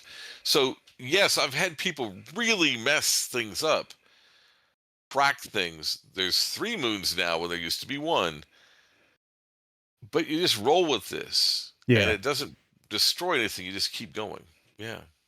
That's awesome. Yeah, that's encouraging. Yeah, I'm looking right now at a map where the bad guys won is the now Sometimes the bad guys win. and not a little like, and so A like lot. the entire overland map is been taken over by essentially the fairy type forces of the world, and then and they have a pact with the underworld where it's like, all right, you have that domain and we have this domain, and we're not going to let the humans back. And I'm like, okay, you have lost Dungeons and Dragons. Like, the factions of fine. law have been defeated utterly. And so I suppose this could be a really good start for some level 1 people somewhere to, well, like, what is going on in this Exactly forest right. and everything. Yeah. Exactly right. Yeah, one of the it was a blow to the guys at the time, but one of the very first guys who was main of the campaign abandoned his domain and ran, Oh, wow. and ended up being stripped of his titles by the king for cowardice and fled and went into exile. And years later, and he's like, here's the write up years later. So for years later, he was a very powerful bandit lord beyond this disgraced PC who turned into a bandit. Any loss could be turned into just more fodder for the campaign. Yeah. So you said initially you would take like a 3x5 card, you'd put the NPC on it or whatever it is, and Yeah, then you would just I actually wrote it up. I wrote it up in one of my blog posts way back when. I have a 3x5 card, their name, the basic stuff on them, information, who they interacted with and when, and I go through that. Now it's all digital. But yeah, it was a wonderful tool. Okay. And I think one thing that's interesting is putting the timeline to elements. Like, all right, he's going to try to, this shipwright in this city that came from another land is going to try to take over this market. And the hope is that the king from another place is going to try to build a ship. And you tie something to that. You're like, this is going to take like 2 years or something, And so okay, that's right. Because one of the questions I was going to ask is, okay, this guy abandons his domain. He's a domain level player, and he just forfeits his domain. What does he? Like, do you track? Hey, how much money have you spent for this past year and a half living on the economy? Like, well, the reasons you're in debt now. Like you haven't been able to pay. Well, the reasons bandits are so active is they've got to maintain money and pay for their men. That's why bandits are constantly raiding, stuff like that. Yeah. And actually that's the case. I don't know if this is fiction or if I read this somewhere. Is that not the case for banditry in general? Is like essentially you're a person living in the wilderness. Like if you get tossed out of society, then so I suppose it drives the entire medieval fantasy adventure complex.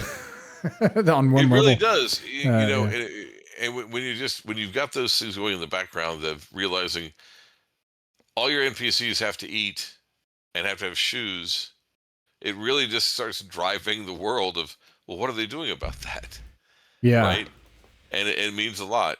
The orcs in their cities, well, they need slaves and they need food like everyone else. Are they going to raid for it?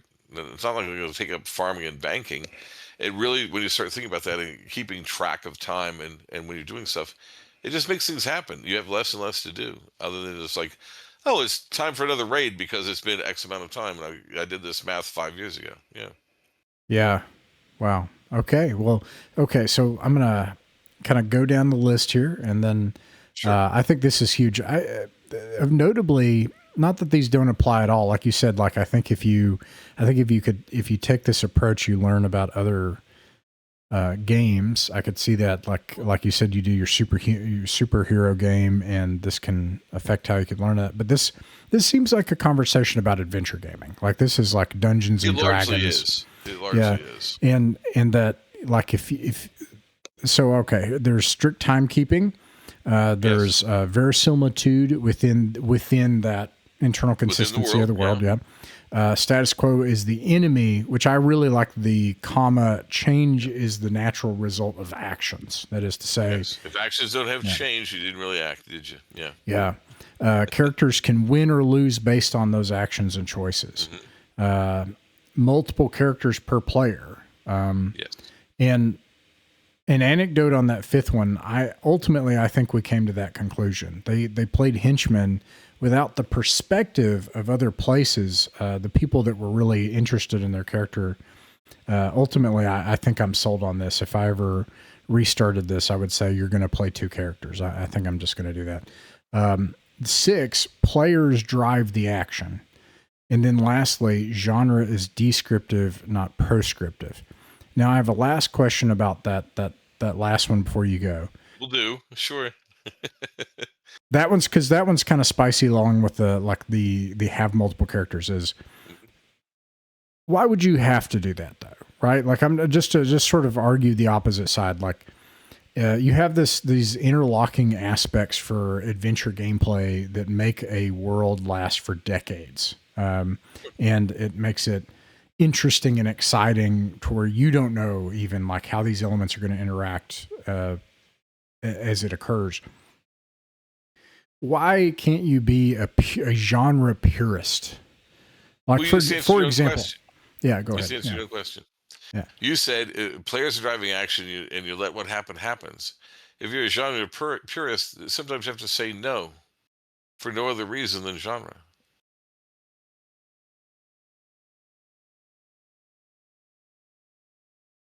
Okay. That is to say, and I think we've done this. I think I've even in the conventions of play, but again, I was doing something kind of different. This is something where it's a little different. Absolutely. And it's almost like another technical aspect of 1E, which declares itself a fantasy role-playing game. Like, literally, it has a section on grading and stuff. Like, this is a role-playing game. We were trying to do something, I think, a little more proto of that, where people, it wasn't discouraged to role play, and role playing, I mean, in the popular sense, it wasn't discouraged, but on the other hand, you had players that did not do it, and it was like playing a game. So, I think, I think there are times, so with those conventions, and I invited lots of like strangers from around the world, like, hey, on the internet, you can come and try this out. So on that basis, I needed something like in one sheet or one, and I would say you are a medieval fantasy adventurer who is seeking gold and treasure, and you do that by going into dangerous places and evading monsters and making it back. That's wonderful summary. So by having that, so then people would try to do other things. They would say, well, I want to be can I be a noble from another land or something? And I would say, no. But those are two different goals. Because I would say, well, the thing is that's different. Saying that being a noble from another land is not genre. That's about character type. Right. Yeah. Well, let's say here's an example that came from Seaward very early.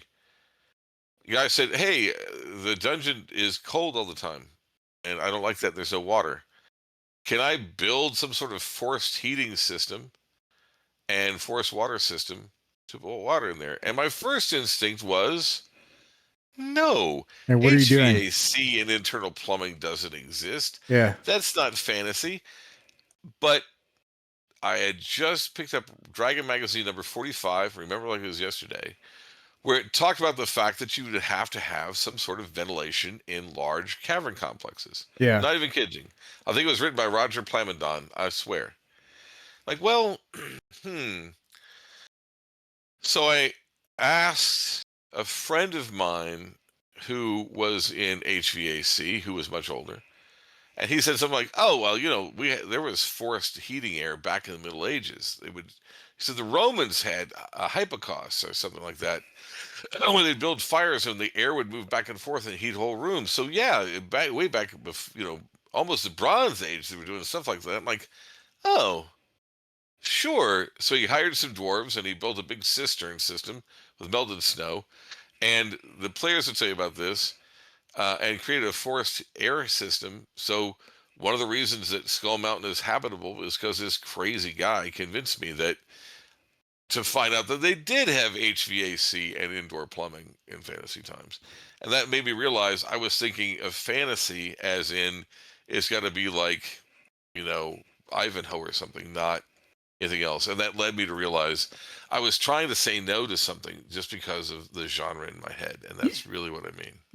I no is like the most evil word and like RP, and I actually think it's one of the best words. Like just broadly speaking, the ability.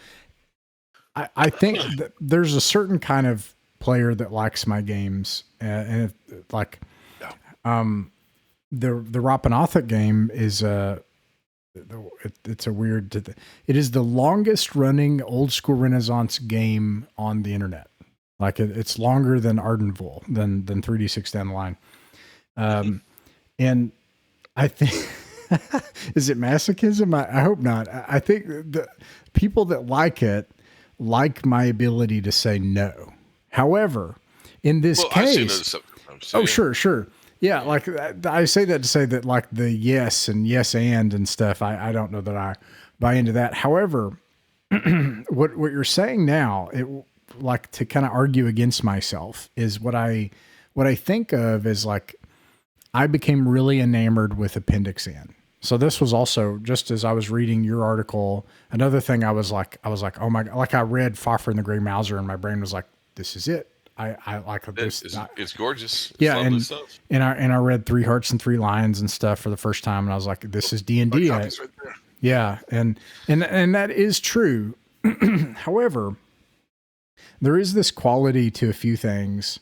And I mean, you got to make a call as a dungeon master too. Like that's another thing. So maybe you just say no because you're making a call, but there is this quality to that when I put my grip around something like that and I'm like, this is it right here. And I don't investigate it further and I don't dig deeper. I almost always find out I'm wrong later. Like I usually disagree with myself that if you have that, like that hard stand, like this is not what Conan would do. Conan would not do this, and I just am not willing to investigate it at all. I think you could do that as a dungeon master. However, I often disagree with myself later, I guess is what I'm saying. And because I'll learn more and then I'll be like, oh, actually my dogmatism toward this was a bit of the problem.